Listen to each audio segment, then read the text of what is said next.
All right, thank you, Tim.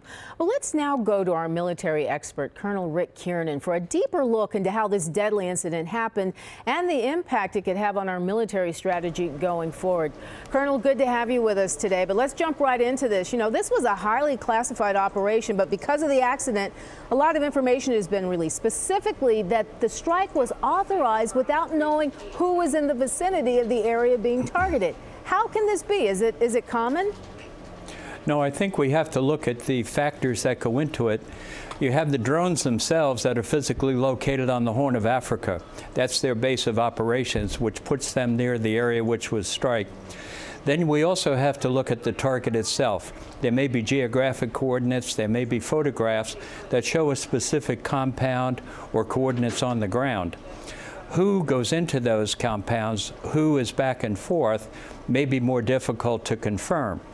We always try and verify with human intelligence before we just rely on a drone or a photograph or something that is seen on a computer screen. So I think all of the agencies involved, the folks that operate the drones, the folks that analyze the photographs, and the human intelligence to verify it, it all goes into it. And I think strategically, the process is in place. But I think operationally and tactically, there'll be more scrutiny and more attention to the detail. Which sort of leads into my next question. What type of pressure will what's happened here put on the president's secret program of targeted drone strikes? Oh, I think to put it in context, for example, today the Secretary of Defense, Ash Carter, has just come forward with a 33-page strategy on cybersecurity.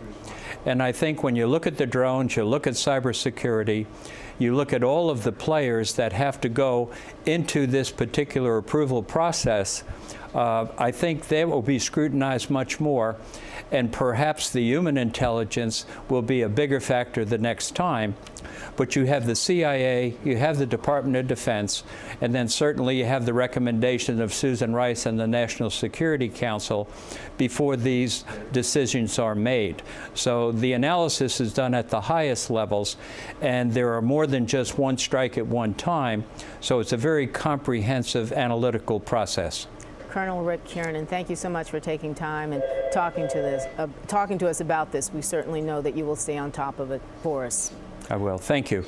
And of course, stay with NBC 10 for the latest developments on this story. NBC Nightly News will have full coverage coming up at 6:30.